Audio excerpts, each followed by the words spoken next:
வணக்கம். வாழ்க வளமுடன். அனைவருக்கும் தீபாவளி நல்வாழ்த்துக்கள். சமூக ஆவலர் பத்மநாபன். இன்று என்ன நடந்து கொண்டிருக்கிறது என்றால், நான் இன்று மதுரை வந்துள்ளேன். மதுரை பகுதியில் நடந்து வந்து கொண்டிருக்கும் பொழுது நான் பார்த்த விஷயம் என்னவென்றால், ஒரே தெருவில் 100 மெடிக்கல் ஷாப்பை பார்த்தேன். மிகவும் மனம் வேதனையாக இருந்தது. தமிழகத்தில் ஒரே ஒரு ஸ்ட்ரீட்டில் 100 மெடிக்கல் ஷாப் இருக்கிறது என்றால், ஒட்டுமொத்த தமிழ்நாட்டில் எவ்வளவு மெடிக்கல் ஷாப், பெரிய பெரிய ஹாஸ்பிட்டல் இருக்கும் என்பதை நீங்களே பார்த்து கொள்ளுங்கள். ஏன் சொல்கிறேன் என்றால், இன்று நிரந்தரமாக ஒரு மனிதனுக்கு நோய் தீரவில்லை. நோய் வந்துவிட்டது என்றால் அதை சரியான முறையில் மருத்துவர்கள் அவர்களுக்கு சிகிச்சை அளிக்கவில்லை. இதுதான் உண்மை.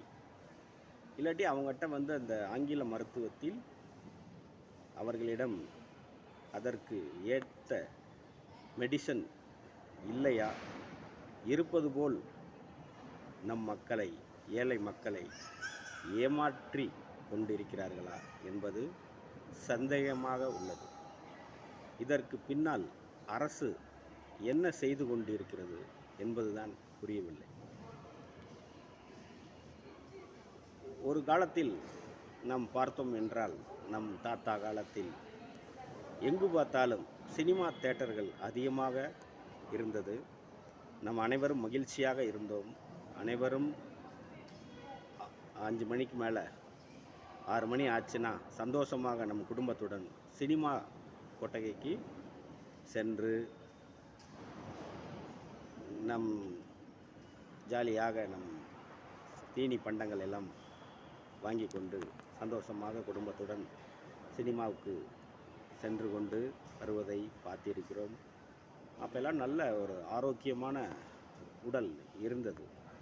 இன்று மிகப்பெரிய ஒரு ஆரோக்கியம் ஒரு கேள்விக்குறியாகவே உள்ளது. எங்கு பார்த்தாலும் பூச்சிக்கொல்லி மருந்து, காய்கறிகளில், தண்ணியில் 75%. நான் இப்போ ஹெல்த் மீட்டிங் போன இடத்துல எல்லாம் சொல்கிறது பூரா பார்த்திங்கன்னா, தண்ணியில் தான் நிறையா நோய் உருவாகுதுங்கிறாங்க. எல்லாத்துலேயும் மாசு கட்டுப்பாடு வாரியம், புகை மண்டலம், எங்கே பார்த்தாலும் பொல்யூஷன் ப்ராப்ளம் ரொம்ப மோசமாக இருக்குது. டெல்லிக்கு அடுத்து வந்துருச்சு சென்னை. என்னங்க பார்த்திங்கன்னா, உணவு வகைகள் நம் ஒவ்வொரு குடும்பத்திலும் நம் முன்னோர்கள் உபயோகப்படுத்திய நல்ல உணவு பண்டங்களை வீட்டுக்கு பிள்ளைகளுக்கு சமைத்து போட்டால் இன்னும் நன்றாக இருக்கும். அது பெற்றோர்கள் தான் கவனம் செலுத்த வேண்டும். எங்கு பார்த்தாலும் ஒரு புது தெருவு இருக்கிறேன்றது அங்கே ஒரு 2 ஹாஸ்பிட்டல் கட்டிக்கிட்டே இருக்காங்க. பெர்மனெண்ட்டாக அந்த நோயை தீர்க்கிறதுக்கு இன்னும் மருந்தே வரலைங்க. இப்போ தான் வந்திருக்கு Rightway health international private limited. அதை எத்தனை பேர் நம்ம மீட்டிங் போட்டோம்னா என்னமோன்னு நினைக்கிறாங்க. மீட்டிங் கூப்பிட்டா ஐயோ நம்ம என்ன அவங்கள ரெக்கார்டான்ஸ்க்காக கூப்பிட்டோம், ஒரு மீட்டிங் கூப்பிட்டா பயங்கரமாக யோசிக்கிறாங்க. நான் இந்த 2 மாதத்தில் நான் சந்தித்த ஒரு நம்ம உறவினர்கள் நிறைய பேர் 45 வயசு 40 வயசுக்கு மேலேயே அவங்க மரணத்தை சந்திக்கக்கூடிய ஒரு வாய்ப்பு வருது. ரொம்ப கவலையாக இருக்குது. இப்போ நம்ம இப்போ இருக்கிற ஜென்ரேஷன் நம்ம இப்படியே விட்டுட்டு போனால் நம்மளுக்கு வருங்காலத்தில் நம்ம அவங்களோட பிள்ளைகளோட உடல் நலம் எப்படி இருக்கும், அவர்களோட வாழ்க்கை மிகவும் கேள்விக்குறியாக இருக்கிறது என்று தான் இன்று நான் இந்த திருமலை நாயக்கர் மகாலிலிருந்து நான் இந்த வீடியோ போடணும்னு தோணுச்சு. அரசு மிகவும் கவனமாக ஒருவருக்கு நோயை வந்தது என்றால் அவர் எவ்வளவு நாளில் அவர் குணமாகிறார் என்னங்கிறது அந்த ரெக்கார்டு பூராமே ஃபுல்லாக அரசு கைக்கு வர வேண்டும். ஒரு சாதாரண ஒரு மருத்துவமனைக்கு ஒருவர் சென்றால் அவர் ஒரு சீட்டு வாங்கினால், ஓபி சீட்டு வாங்கினால் அவருக்கு என்ன பிரச்சனை, அவருக்கு முழுவதும் குணமடைந்து விட்டதா என்று ஒரு அரசு அதிகாரியை நியமித்து அவர் நன்றாக வந்துள்ளாரான்னு நேரடியாக அந்த ஓபி சீட்டில் ஃபோன் நம்பரே எழுதுங்க. நேரடியாக அவரை ஃபோன் பண்ணி கேளுங்க. அரசுக்கு அப்புறம் என்ன வேலை? நேரடியாக போய் கேளுங்க. அப்பா சரியாச்சு, நேற்று ஜிஹெச்சுக்கு வந்தீங்க, மதுரை ஜிஹெச் ராஜாஜி மருத்துவமனைக்கு வந்தீங்க, இந்த நோய்க்காக வந்தீங்க, இன்னைக்கு 10 நாள் ஆச்சு, உங்களோட நோய் தீர்ந்ததா? நல்லா இருக்கீங்களா? இப்போ எந்த பிரச்சனையும் இல்லையா? என்று அரசு அதிகாரிகள் இதுக்குன்னு நீங்கள் போடுங்க, போட்டு கேளுங்க. அப்போ தான் அங்கே டாக்டரு பூரா ட்ரைனிங் பசங்க, ஜிஹெச்சில் பூரா ட்ரைனிங் பசங்க. பார்த்தா கடன்னு கிரிக்கிறான். அங்கே போனோம்னா இந்த மாதிரி இதே இல்லைங்கிறாங்க. என்னையவே அலைய விடுறாங்க. ஒரு சில இதுக்கு நம்ம போனோம்னா நிறையா உள்ளே வந்து பிரச்சனைகள் இருக்குது. நல்ல ஒரு திறமையான மருத்துவங்களை உருவாக்குங்க. நோயை வந்து பெர்மனண்ட்டாக தீர்க்கிறதுக்கு வழி செய்யணும். அதுதான் அரசோட முதல் வேலையாக இருக்கணும். நோயை பெர்மனண்ட்டாக தீர்க்கணும். இல்லை அப்படி தீர்க்கலைன்னா ஏன் தீர்க்கலை, இவங்க யார் அட்டன் பண்ண பாருங்கள். அவர் கையெழுத்து போட சொல்லுங்கள். ஒரு ஓபி சீட்டு ஒரு பேஷண்ட், ஒரு நோயாளி அட்டன் பண்ணார்னா அந்த டாக்டரை கையெழுத்து போட சொல்லுங்கள். இல்லாட்டி ஏதோ ஒரு சீக்ரெட் கோடு நம்பர் கொடுங்க.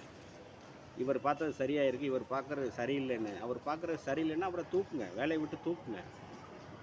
இதைத்தான் நீங்கள் அரசு செய்யணும். அப்போ தான் வந்து சுகாதாரமற்ற ஒரு சூழ்நிலை உருவாக்கும். அப்புறம் எங்கே பார்த்தாலும் குப்பைகள், மாநகராட்சியில் வேலை ஆட்கள் பற்றாக்குறையான்னு தெரியல, எங்கே பார்த்தாலும் குப்பைகள் மிகவும் நாஸ்தியாக உள்ளது ஒவ்வொரு ஏரியாவிலையும். அதெல்லாம் அள்ளுங்க, வேலை எடுங்க.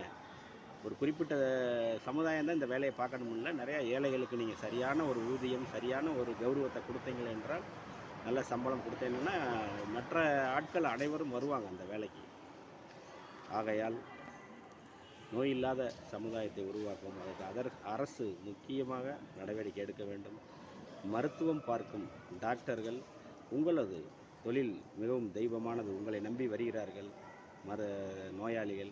அவர்களுக்கு மிக கவனமாக நல்ல முறையில் சிகிச்சை செய்து அவர்கள் நோயை தீர்க்க வேண்டும்.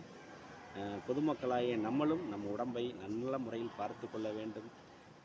மிகவும் ஒரு ஒயின் ஷாப்பை ஃபியூச்சரில் படிப்படியாக இந்த மதுவிலக்கு பண்ணுனா நல்லாயிருக்கும்.